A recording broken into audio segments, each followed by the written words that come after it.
यहाँ पे सरकारें रही, मुख्यमंत्री रहे, उनकी सरकारों में ट्रकों के ट्रक पोस्ट और अफीम बिकता था। जो लोग अपने टाइम पे लोगों को कहते थे कि यार नौकरी लेके क्या करेगा, पोस्ट बेच लेना। जो लोग आज पावर में हैं, उनकी शय में, मैं सीधा कह दूं, करीवाड़ा गांव का एक आदमी है जो उनकी शय पे बेचता है, जिसको छुड़वाया पिछले दिनों में, उनसे पकड़ी गई थी, उनको छुड़वाया है। क्या उम्मीद करते हो ऐसे लोगों से आप? मैं नाम लेके बात करूं तो दुष्यंत चौटाला जी डिप्टी सीएम है। उनकी माता जी ने इलेक्शन से पहले डबवाली में क्या कहा था, आपको याद है? सुनीता दुग्गल जी अपनी MP है, उन्होंने क्या कहा था? क्या कोई राजनीतिक आदमी तस्करों के खिलाफ बोलता?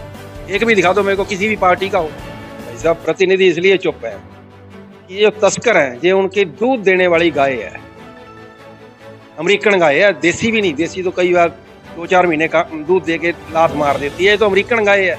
तस्करी करने वाले लोग हैं, वो नेता बने हुए हैं। ऐसा बिजनेस जिसमें बहुत ज्यादा मुनाफा है, और इससे मुनाफा पुलिस अधिकारियों को भी है, राजनेताओं को भी है, तस्करों को भी है। कथन करा के, इधर उधर की राहगिरी करा के और करवा के ये जो आडंबर रचते हैं ना, ये आडंबर रचना पुलिस का काम नहीं है। नमस्कार, आप देख रहे हैं द ग्राउंड नेटवर्क। मैं हूं आपके साथ विक्रम इंदौरा। इस वक्त मैं सिरसा में मौजूद हूं और आपको बता दें कि आज सिरसा के बार एसोसिएशन में एक यहां पर मीटिंग चल रही है, और इस मीटिंग में बहुत बड़े बड़े खुलासे हुए हैं। जी हां, हम आपको बता दें कि एडवोकेट GPS किंगरा, जो कि पूर्व में इस बार एसोसिएशन के अध्यक्ष रहे हैं, उन्होंने चिट्टा तस्करों पर बहुत बड़ा खुलासा कर डाला है। और क्या क्या खुलासा किया है, आज हमारे साथ GPS किंगरा जुड़ेंगे। आपको यह भी बता दें कि इस क्षेत्र के अंदर लगातार चिट्टे का प्रकोप बढ़ रहा है, और जबकि इस चिट्टे के बढ़ते प्रकोप के कारण, चाहे वो बात पुलिस प्रशासन की हो, चाहे वो बात राजनेता की हो, हर किसी पर यह सवालिया निशान खड़े हो रहे हैं कि आखिरकार इस क्षेत्र के अंदर इस चिट्टे को संरक्षण कौन दे रहा है। आज सीधी बात होगी, एडवोकेट GPS किंगरा जी बताएंगे कि चिट्टे के बढ़ते इस प्रकोप में, इस चिट्टे को दे रहे संरक्षण में कौन कौन लोग शामिल हैं। इन तमाम बातों की जानकारी के लिए आप लगातार हमारे साथ बने रहिए। आज एक बहुत बड़ी हम इस चिट्टा तस्करों की पोल खोलने जा रहे हैं। डिस्ट्रिक्ट बार एसोसिएशन सिरसा में ये एक बहुत बड़ी मीटिंग हुई है, और इस मीटिंग में बहुत बड़े बड़े खुलासे इस बार एसोसिएशन के पूर्व में अध्यक्ष रहे एडवोकेट GPS किंगरा ने किए हैं कि आखिरकार क्या कारण है। इस क्षेत्र के अंदर लगातार नशे का प्रकोप बढ़ रहा है, और हमारी युवा पीढ़ी इस गर्त में जा रही है, दिन प्रतिदिन उनकी मौतें हो रही है। किंगरा साहब, लगातार आप आवाज उठाते रहे हो इस चिट्टे के बारे में। आज आपकी एक बहुत बड़ी मीटिंग हुई है, क्या क्या इस मीटिंग में निकल करके सामने?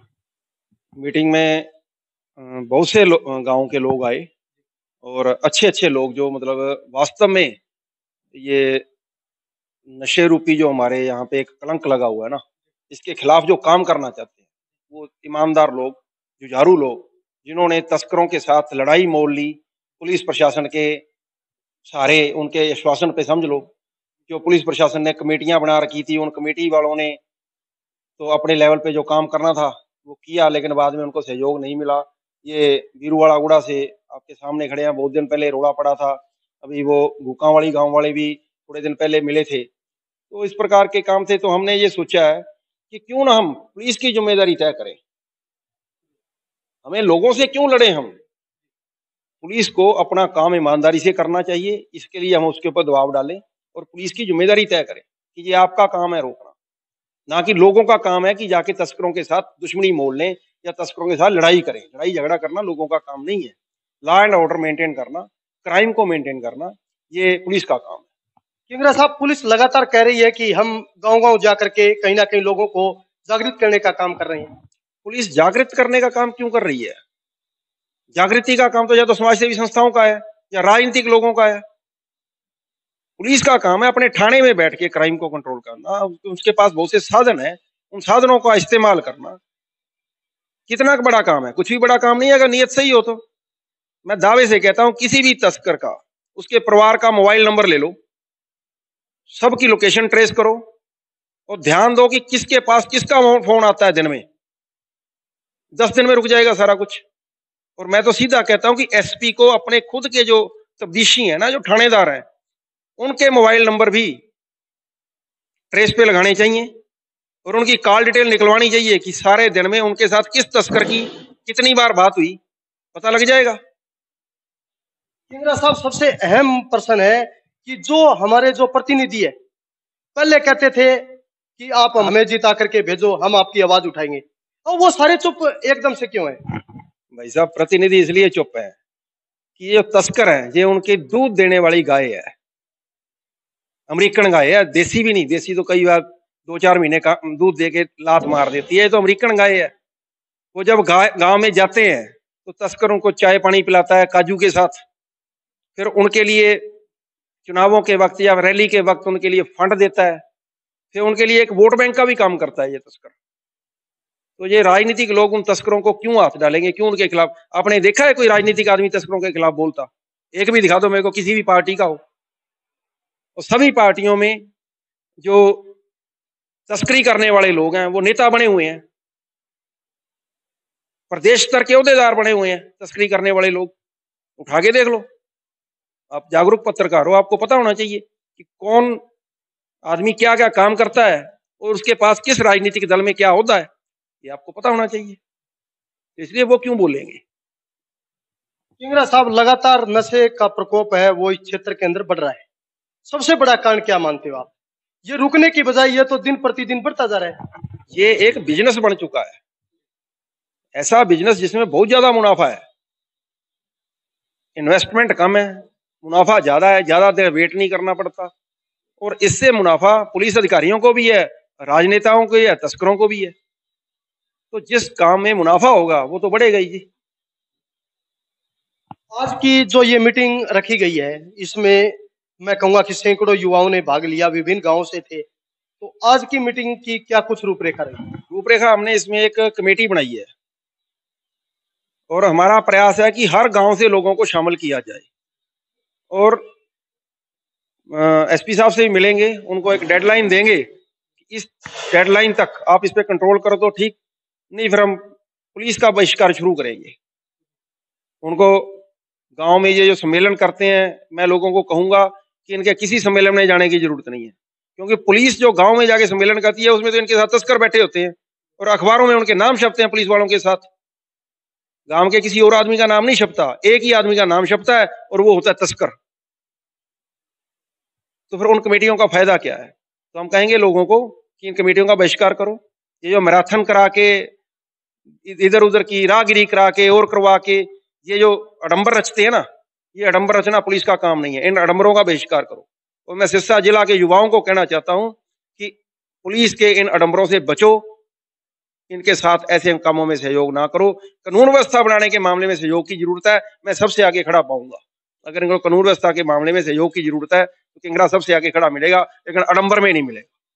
मेरा अंतिम प्रश्न है किंगरा जी, जो जनप्रतिनिधि होते हैं जिनको हम चुन करके भेजते हैं, असल में तो उन लोगों की ये मोरल ड्यूटी है कि अपने क्षेत्र में ये बढ़ रहे इस प्रकार की गतिविधियों पर रोकथाम करें। तो उनके खिलाफ आपकी ये जो मुहिम है ये किस प्रकार जारी रहेगी? किस राजनीतिक आदमी की मोरल ड्यूटी की बात करते हो आप? यहाँ पे सरकारें रही, मुख्यमंत्री रहे, उनकी सरकारों में ट्रकों के ट्रक पोस्ट और अफीम बिकता था। ठीक है, अब उनकी सरकार है या नहीं है एक अलग विषय है। तो जो लोग अपने टाइम पे लोगों को कहते थे कि यार नौकरी लेके क्या करेगा, पोस्ट बेच लेना, तो उन लोगों से आप उम्मीद करते हो कि वो आपका आज आपका साथ देंगे या आपकी आवाज बनेंगे? जो लोग आज पावर में हैं उनकी शय में, मैं सीधा कह दूं, करीवाड़ा गांव का एक आदमी है जो उनकी शय पे बेचता है, तो आप उनसे क्या उम्मीद करते हो ऐसे राजनेताओं से? जिसको छुड़वाया पिछले दिनों में, उनसे पकड़ी गई थी, उनको छुड़वाया है, तो क्या उम्मीद करते हो ऐसे लोगों से?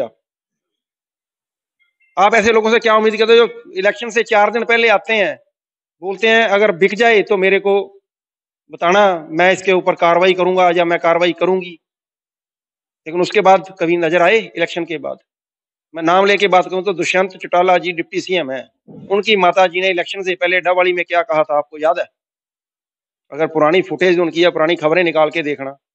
और सुनीता दुग्गल जी अपनी एमपी है, उन्होंने क्या कहा था? क्योंकि जब चुनाव का वक्त आता है सबको लोग याद आते हैं, लोगों को मूर्ख बना के वोट लेने हैं, बाद में उनकी कोई सुनता नहीं है। देखो, मैं तो हमेशा कहता हूं कि जब इस देश का युवा नहीं जागेगा ना, ये आप अग्निपथ योजना के बारे में ले लो, किसान आंदोलन हुआ, मेरे को सबसे बड़ा दुख इस बात का है, किसान आंदोलन में युवाओं की भूमिका बहुत कम थी। बुजुर्ग जाके बैठे होते थे, युवा फेसबुक पे और व्हाट्सएप पे बिजी हैं। तो भाई उनको तो आगे आना पड़ेगा, अगर अपनी पीढ़ी को बचाना है, अपने लोगों को बचाना है, अपने समाज को बचाना है। तो नहीं तो ये सब कुछ बिक चुका है डंगा, किसी से कोई उम्मीद ना करो। वो ये सारे जो राजनेता है ना, चिट्टा कुर्ता पजामा पा के घूम रहे हैं, लोग भी खत्म है, लोग भी खत्म है। तंत्र तो पहले ही खत्म कर दिया है इन्होंने, लोग भी खत्म है, अंदर से खोखले हैं लोग। लड़ने के लिए बहुत कुछ चाहिए, हर आदमी लड़ नहीं सकता।